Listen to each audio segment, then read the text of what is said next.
Palavra da Verdade, com Hernandes Dias Lopes. E é uma bênção poder partilhar com vocês, nesta manhã, mais uma porção das Escrituras. Então eu peço que você abra sua Bíblia comigo em João capítulo 2, versos de 1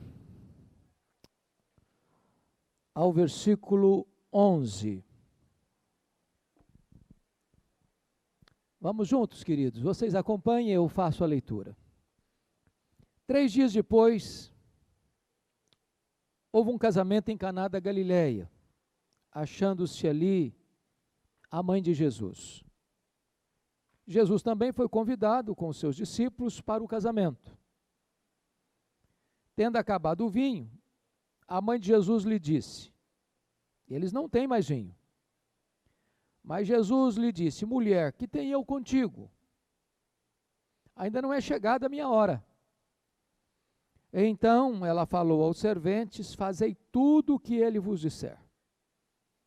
Estavam ali 6 talhas de pedra, que os judeus usavam para as purificações, e cada uma levava 2 ou 3 metretas.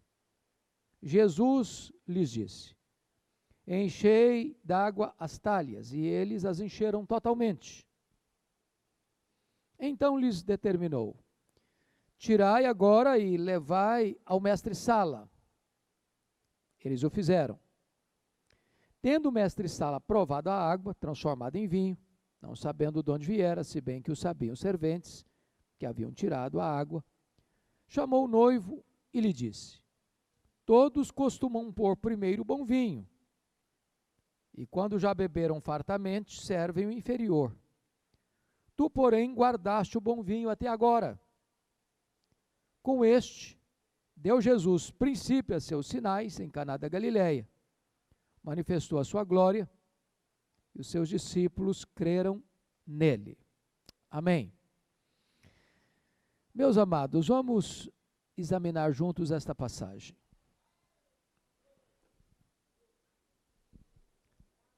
O texto diz que este foi o primeiro sinal, ou o primeiro milagre que Jesus operou.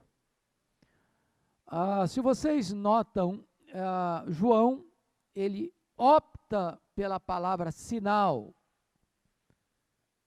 em vez de milagre. Porque sinal é um milagre que tem um propósito. E nós precisamos compreender qual foi o propósito de João ao escrever este evangelho. Nós chamamos Mateus, Marcos e Lucas de evangelhos sinóticos. O que significa isso? Evangelhos sinóticos.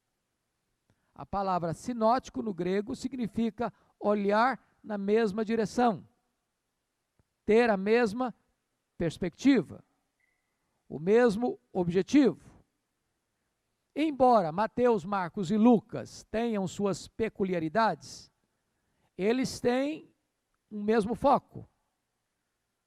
Então, Mateus enfatiza a realeza de Cristo, Marcos enfatiza Jesus como servo, Lucas enfatiza Jesus como homem perfeito, mas esses 3 evangelhos registram o nascimento, a vida, o ministério, os milagres, os ensinamentos, a morte, a ressurreição, a ascensão de Cristo. João, diferentemente deles, escreve com um propósito muito definido: provar uma tese. A tese de que Jesus Cristo é verdadeiramente Deus. Então João vai escolher, dentre os muitos milagres que ele chama de sinais, 7 milagres, para provar que, sendo ele aquele que tem o poder de fazer as mesmas obras de Deus, ele é Deus. Aqui nós estamos vendo o primeiro milagre. Aconteceram mais 7, mais 6.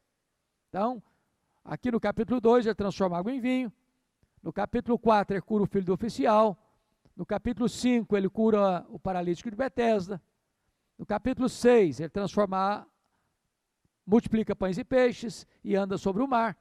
No capítulo 9, ele cura o cego de nascença. No capítulo 11, ele ressuscita Lázaro. Com um propósito, provar que Jesus faz as mesmas obras de Deus, consequentemente ele é Deus. Ele prova também que ele é Deus, porque tem os mesmos atributos.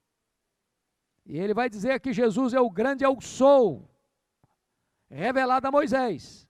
Eu sou o que sou, me enviou a vós outros. E é daí que decorre o nome Javé, ou Iavé. Vocês vão ler em alguns livros Javé, vocês vão ler noutros livros Iavé. É porque no hebraico a letra J e a letra I é a mesma letra. E daí você tem o nome Jeová. O nome Jeová, na verdade, é uma composição de dois nomes. Você vai pegar as consoantes de Javé, vai pegar as consoantes e vogais mesmo, a palavra estava fugindo aqui. E as vogais de Adonai, você então, com as consoantes de Javé e com as vogais de Adonai, você vai formar a palavra Jeová. Então, Jesus é o Jeová do Antigo Testamento revelado lá a Moisés. Ele é o Deus da aliança.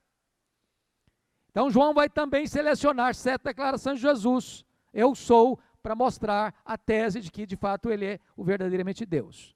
Então, ele diz lá em João 6,35, eu sou o pão da vida. Ele diz em João 8,12, eu sou a luz do mundo. Ele diz em João 10,9, eu sou a porta. Em 10,11, eu sou o bom pastor. Em 11,25, eu sou a ressurreição e a vida. Em 14,6, eu sou o caminho, a verdade e a vida. E em 15,1, eu sou a videira verdadeira. Então, João tem um propósito bem claro. Qual o propósito? Provar que Jesus verdadeiramente é Deus. Por que ele faz isso? Também isso é importante entender. Ele faz isso porque essa doutrina da divindade de Cristo começa a ser questionada, botada em xeque, botada em dúvida, já no final do primeiro século. E por que começa a se pôr em xeque a doutrina da divindade de Cristo? Exatamente por causa da influência do pensamento grego. Eu acho que vocês todos sabem que o Império Romano dominou o mundo, mas não dominou as ideias. O pensamento grego continua dominando o mundo. E um dos pilares do pensamento grego era o chamado dualismo. Matéria má, espírito bom. Então os gregos acreditavam que Deus não criou, que Deus não encarnou e que o Cristo encarnado não ressuscitou. Para os gregos, o universo é fruto de emanações, muitas emanações, que o Deus verdadeiro não poderia criar, porque sendo ele bom e a matéria má, ele não podia criar um mundo mau. Então, quando o mundo veio existir, já eram emanações muito distantes da divindade. Eles não acreditavam na criação, nem na encarnação, nem na ressurreição. Então, qual foi o propósito de João? É mostrar que Cristo, Deus, sendo bom, se encarnou, e que a matéria não é má. Que ele é Deus mesmo, embora feito carne. E que ele ressuscitou mesmo. Então, João tem essa tese. Só para clarear melhor isso para os irmãos do ponto de vista histórico, quando nós entrarmos na exposição do texto, porque o texto é o primeiro texto que João vai usar para provar que ele é Deus, no sentido de provar que ele faz as obras de Deus. Essa verdade foi questionada não só no final do primeiro século. Essa doutrina da divindade de Cristo continuou sendo questionada. Ao longo da igreja, ao longo dos séculos, até o 5º século.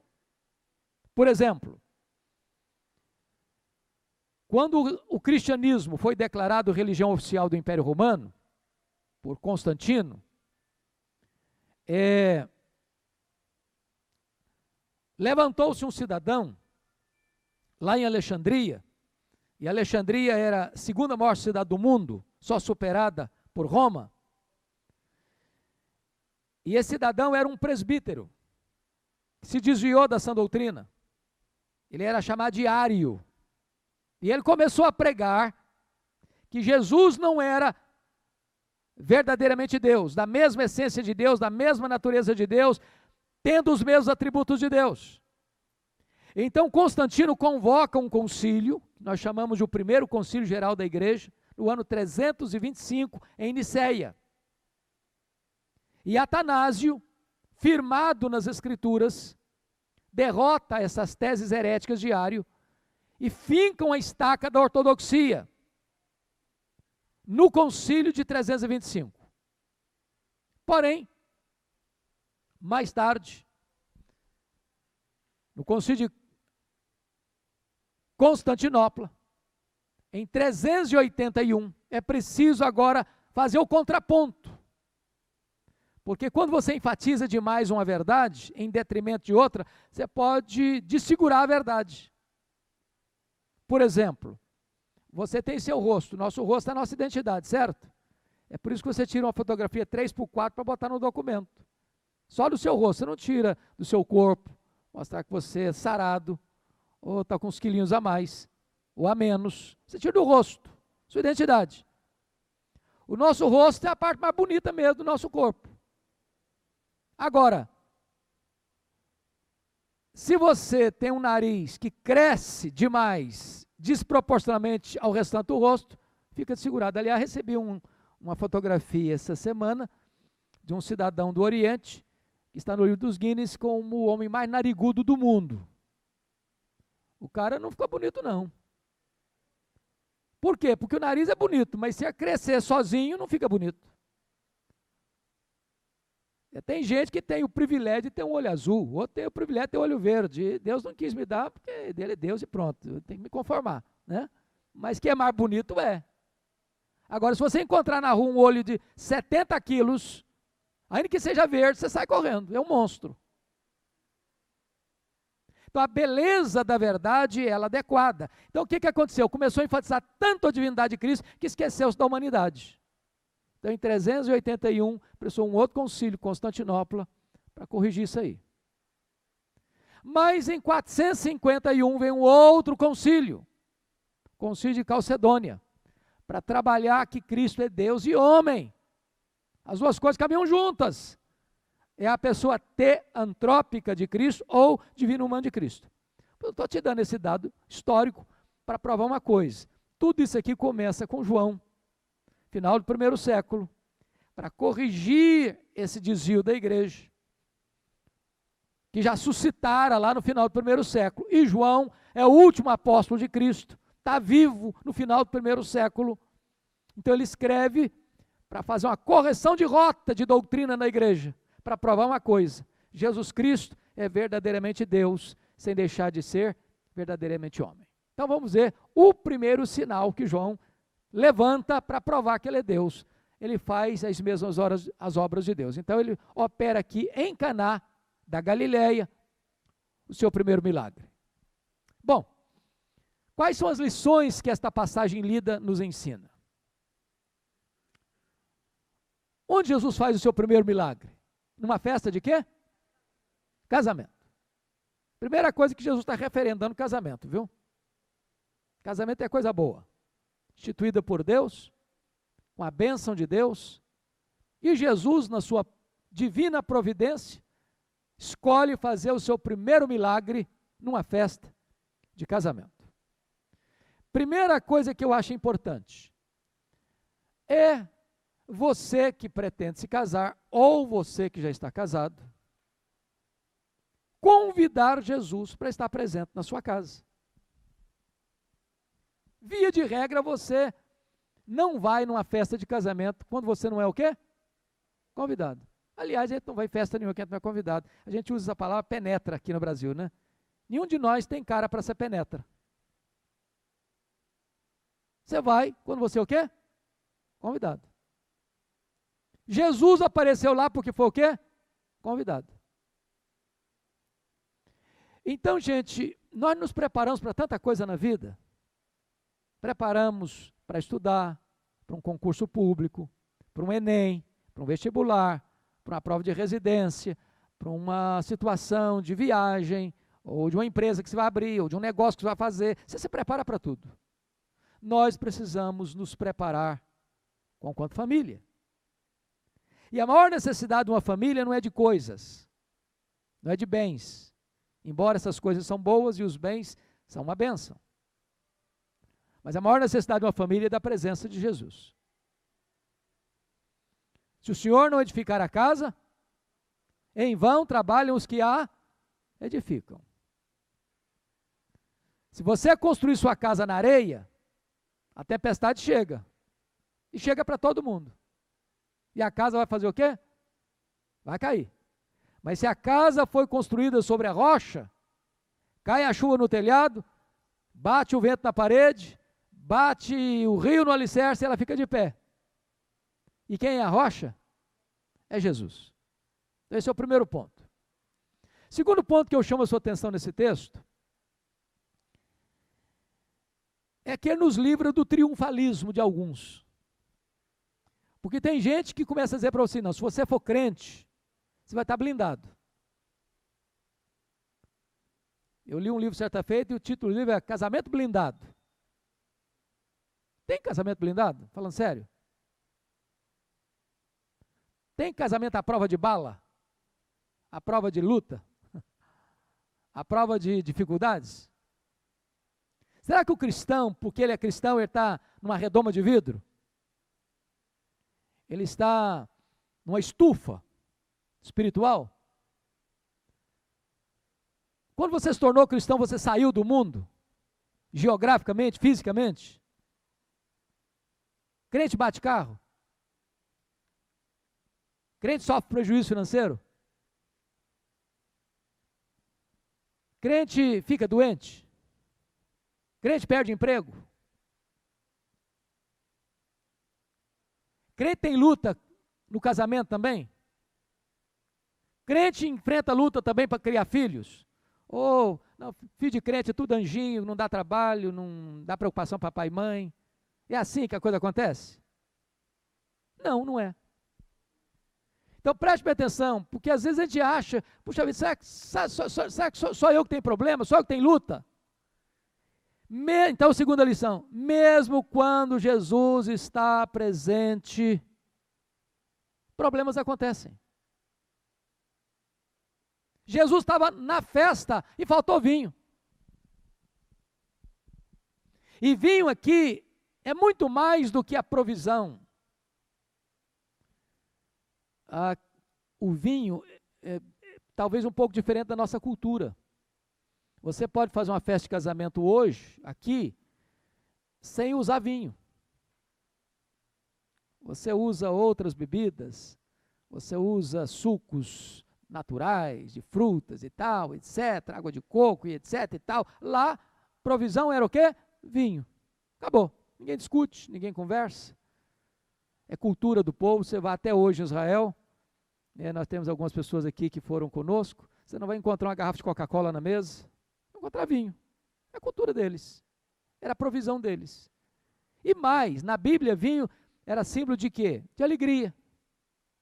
Faltar vinho no casamento não só era faltar provisão, era faltar alegria. Então eu quero dizer para você que mesmo quando você é crente, você enfrenta a luta. Você não está sozinho não. Está acontecendo só com você não, isso aconteceu também no passado. Leia as histórias dos homens e mulheres de Deus. Famílias tiveram luta lá? Mas como não tiveram? Eu imagino a dor do coração de Adão e Eva, 2 filhos só, e um irmão matando o outro. Você já pensou num negócio desse? Eu imagino a cena de Noé, recém saído da arca, se embebedando.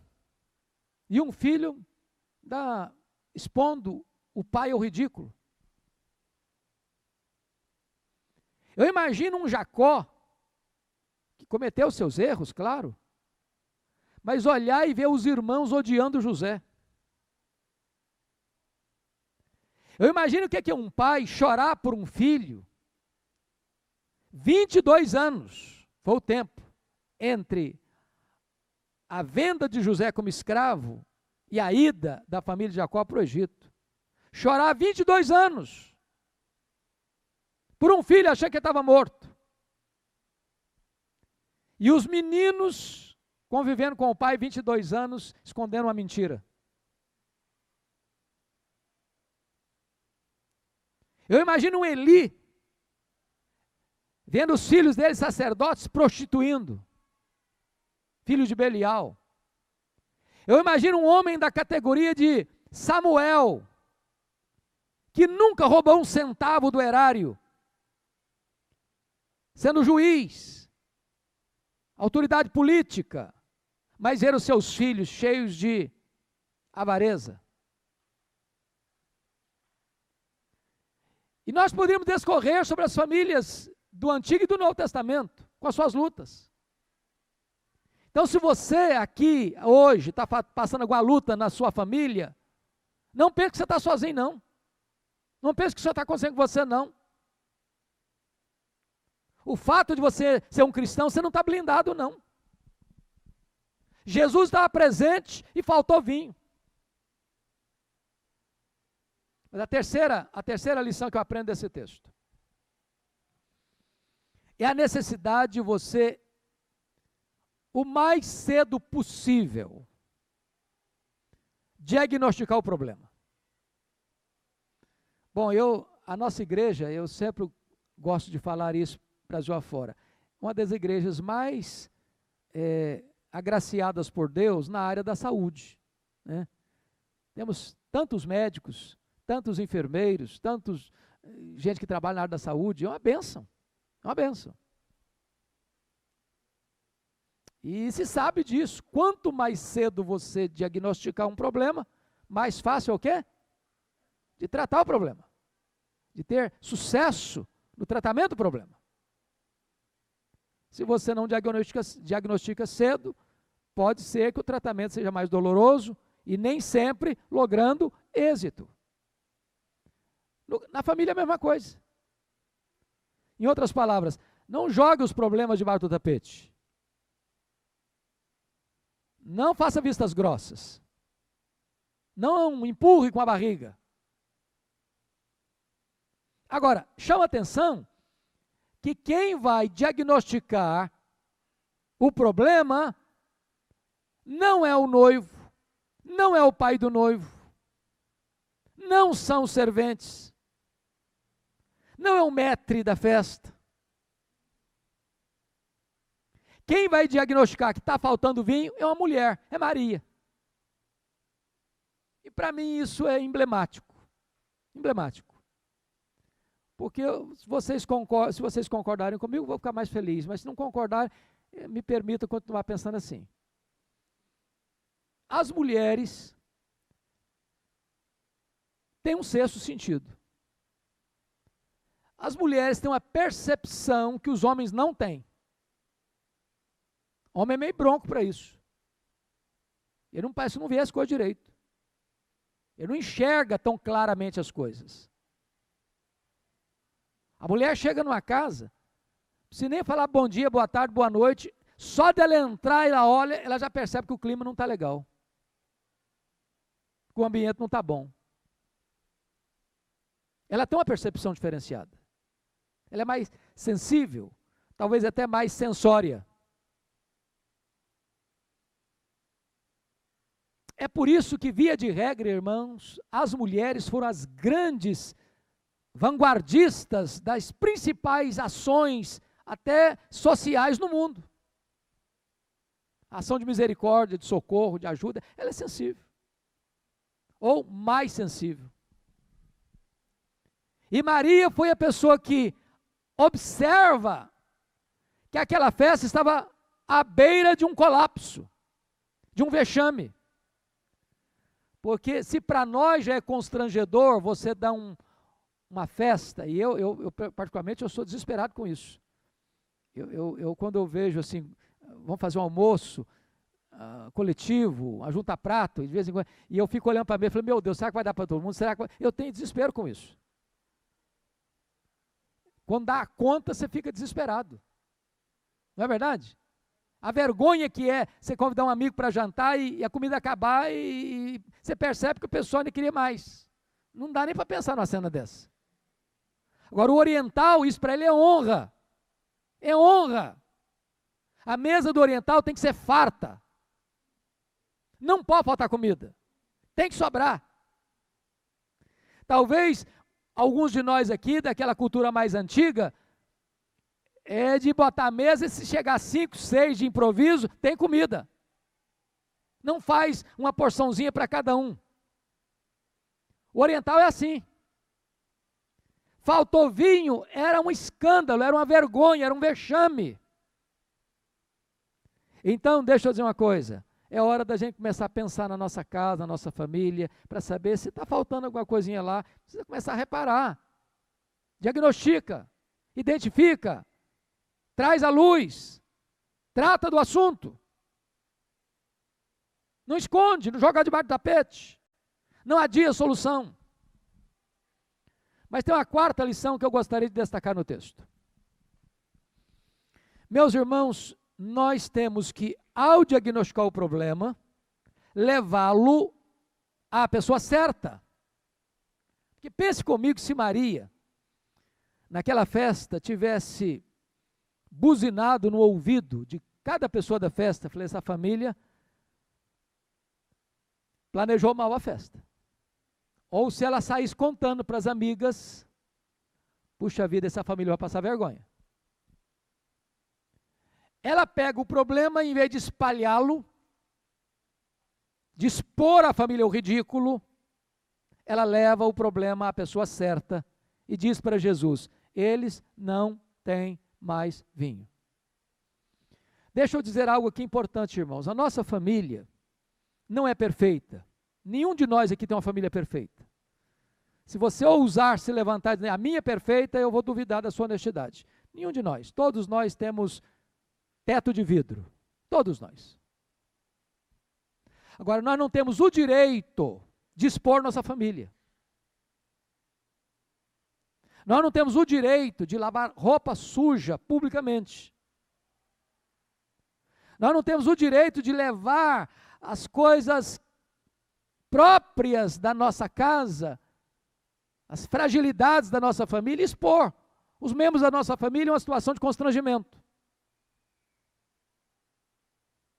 Nós precisamos pegar e levar a pessoa certa. E quem é a pessoa certa? Jesus.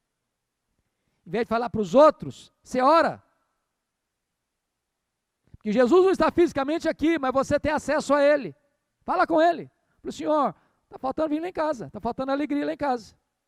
Senhor, tem luta lá em casa, tem dor lá em casa, tem choro lá em casa, tem atrito lá em casa, tem problema lá em casa. Ô Senhor, me acode aqui, me socorre aqui, me ajuda aqui. Você pode até buscar uma ajuda de um conselheiro, de um orientador, de alguém amigo, que não vai expor o seu problema para outrem, mas vai lutar com você em oração. Mas é um princípio. Quinto princípio que nós podemos aprender aqui. Nós precisamos aprender a esperar o tempo certo para Jesus agir. Irmãos, todos nós, quando levamos um problema a Jesus, temos o quê? Pressa. Pressa. Natural do ser humano. Está doendo. E aliás, eu estou cada dia mais encantado com a Bíblia. Eu estou agora escrevendo o comentário de Salmos. E tem salmos de louvor, tem salmos de lamento, tem salmos imprecatórios, tem salmos messiânicos, tem salmos proféticos. E tem mais salmos de lamento do que de louvor. Até quando, Senhor? Até quando, Senhor? Quando você está passando por uma magrela na vida, você tem pressa, está doendo. Não foi o que os discípulos fizeram? Não te importa, Senhor, que pereçamos? Não vai fazer nada, não. Agora, o tempo de Deus não é o nosso. Para Marta, Jesus tinha que ter chegado antes do Lázaro morrer. Chegou tarde, chegou atrasado. Agora não adianta mais. Às vezes nós temos a síndrome da Marta. Agora, o tempo de Deus é outro.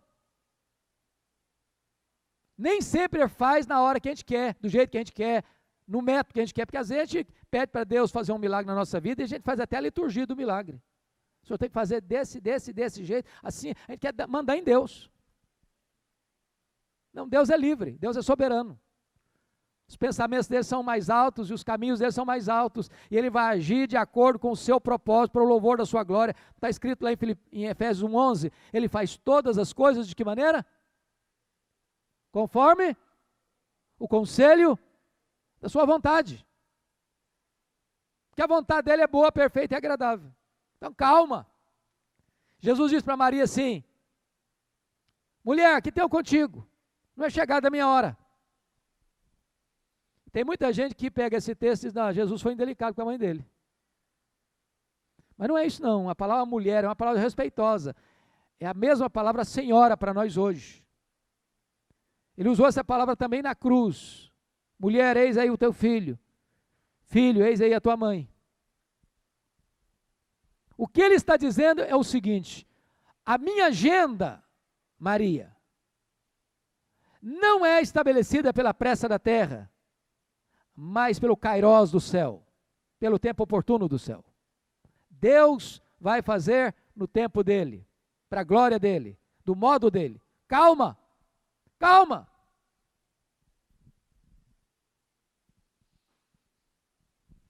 Sexta lição. Você quer ver as maravilhas na sua casa? Esse texto ensina: obedeça o que Jesus mandar você fazer. Jesus chega para os serventes e diz assim para eles: tinham 6 talhas de pedra, cada uma delas media em torno de 100 litros, e Jesus diz assim para eles: enchei d'água as talhas.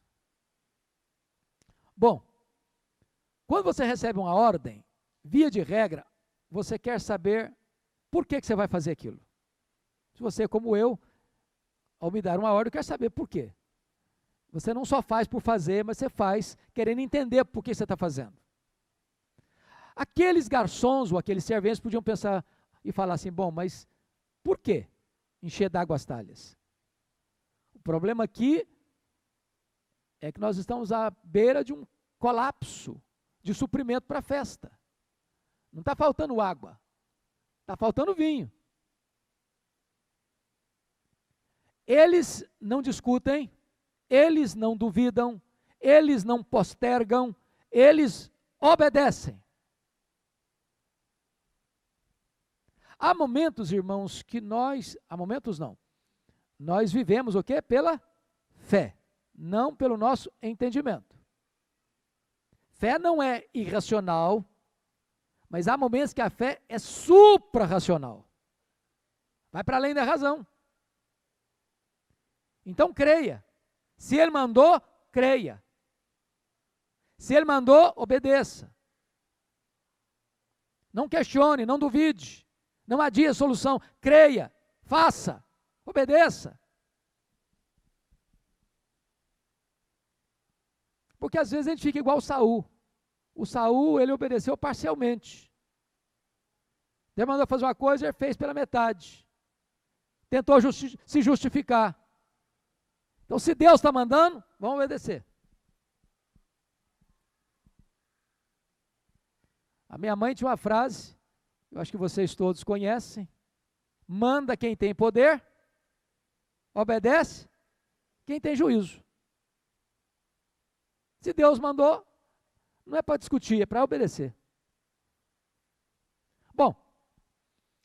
Mas agora vem um outro princípio. Acho que é o 8º, não sei, 7º princípio que eu estou falando. E o princípio é esse. Creia. Creia que o milagre vai acontecer. Porque Ele faz milagres. Ele opera milagres.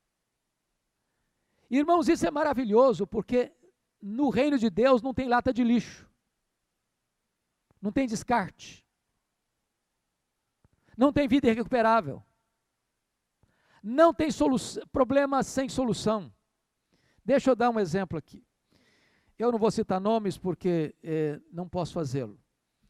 Mas há alguns anos, não sei precisar exatamente, se uns 8 anos, 6, 7 anos, havia um casal, líderes da igreja, um cara missionário, homem de Deus, estava passando por uma situação muito complicada na área conjugal.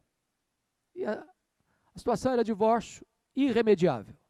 Não tinha jeito, os conselheiros todos tinham desistido, jogaram a toalha, acabou. É o melhor fazer, não tem saída mesmo, não tem jeito mesmo. Quando me ligaram, e eu disse, por favor, eu vou sair daqui de Campinas, vou correr para São Paulo agora. Antes de vocês baterem o martelo, eu queria conversar com vocês. E por graça de Deus, conversei com um, conversei com outro, e ambos tomaram a decisão de dar um tempo, fazer mais uma tentativa, de buscar uma nova saída. Deus curou esse casal, Deus curou esse casamento, Deus restaurou a família deles. E este ano eu tive o privilégio de fazer o casamento da filha. Casamento lindo, família linda. E Deus escrevendo uma nova história. Eu estou lhe dizendo isso para dizer o seguinte, para Deus não tem causa perdida, para Deus não tem problema sem solução, para Deus não tem vida irrecuperável, para Deus não tem descarte. Se você crê, tudo é possível que crê. Se creres, verás a glória de Deus. O impossível dos homens é possível para Deus. E eu imagino a cena de aqueles serventes, claro, precisaram de muita ajuda, porque cada talha de pedra já pesa por si mesma. Contendo 100 litros d'água. Não dá para um cara mesmo, um guarda-roupa, pegar e levar. Precisa de um conjunto de forças. A hora que apresenta um mestre-sala, ao maître da festa, eu imagino a cena. Ele pega a cumbuca, enfia na água. E quando ele traz, não é mais água. Houve uma mudança de substância. Houve um milagre químico. Houve uma alteração nas moléculas. E agora era vinho. Em outras palavras, Jesus pode fazer um milagre instantâneo.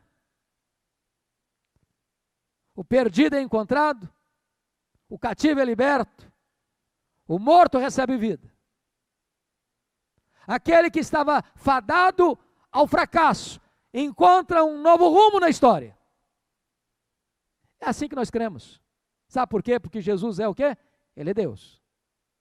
Ele faz as obras de Deus. Mas ainda tem um outro princípio que esse texto ensina.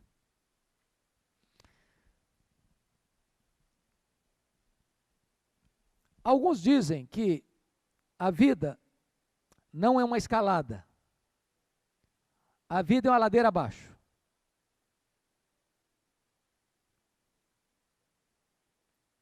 Mas o texto parece nos levar para outra compreensão. Porque quando o maître prova o vinho, degusta o vinho, e eu não sou entendedor de vinho, mas os entendedores de vinho, e hoje o Brasil tem uma gama enorme de gente entendida em vinho, que é cientista em vinho, que consegue botar um pouco de vinho na boca e mexer para lá e mexer para cá, e saber talvez como é que é a uva, como é que foi produzida e tal, e tal, e tal, e tal. Este homem era o entendido. Quem é autoridade em vinho? Como é que chama mesmo? Enólogo. Ele era um enólogo. Ele mandou chamar o noivo e falou: vem cá, cara, porque quem patrocinava a festa era o noivo. Você quebrou o protocolo. Aqui na nossa cultura, primeiro você serve o bom vinho, depois que o povo já está alegre, aí você bota o vinho inferior, vai do mesmo jeito. E sabe que eu gosto desse modelo? A gente está na contramão, sabia? Hoje você vai numa festinha hoje, seja de aniversário, de casamento, começa a sair o salgadinho ruim. Sai ruinzinho, depois que você está entupido de salgadinho ruim, aí começa a sair camarão pitu, começa a sair aqueles troços chique, metade do povo já foi embora, já está com a barriga cheia, não aguenta mais. É ou não é assim hoje? Está errado. Está errado, ué. Está errado. Volta lá para a Bíblia. Começa a servir um camarão pitu pro cara. O que é isso? Pão duragem. É. Abra o bolso. A coisa boa pro povo. Bom, brincando, deixa a brincadeira para lá. Voltando de novo. O que esse texto ensina? Esse texto está ensinando que quando Jesus opera um milagre, não é milagre de segunda categoria, não. Não é aquele vinho de garrafão, sangue de boi, não. Eu, quando era criança na roça, o papai comprava no final do ano um garrafão de 5 litros de sangue de boi. Hoje, gente, você tomava um gole e ficava bêbado. É um troço horroroso. Eu acho que acho que era assim para os crentes, para quem não gostar de vinho mesmo, quem não pode beber, então dá sangue de boi para ele, que primeiro que ele tomar, ele não quer nunca mais tomar. Né? O melhor vem depois. A vida com Jesus não é ladeira abaixo, não, é uma experiência maravilhosa. Ele não faz meia boca, não. Ele não faz obra assim pela metade, não. Faz obra completa. Bom, fechou, terminou. Último princípio. Diz que diante daquele milagre, os seus discípulos creram nele. Diante da manifestação da divindade de Cristo, o poder de Cristo, houve fé, e houve fé salvadora. Eu creio nisso. Quando Jesus faz um milagre na família, irmãos, transforma uma pessoa, muda o caráter, muda a conduta, muda o relacionamento, salva a família. Isso é um testemunho de fé. Traz salvação. Os céus descem à terra. Os céus visitam a terra. Com salvação, com providência redentora. A glória de Deus ali se manifestou. Então, fechando, eu encorajo firmemente você, meu irmão, minha irmã, você pai, você mãe, você avô, você avó, você filho, você filha, você neto, você neta, a convidar Jesus para sua casa. Se as lutas chegarem, apresenta esse problema para Jesus. Escute Jesus. E entenda que ele tem seu tempo. Creia no milagre. E ponha sua confiança nele. Para que tempos melhores venham sobre a sua vida, sobre o seu casamento, sobre a sua família, sobre os queridos da sua casa. Que Deus nos abençoe.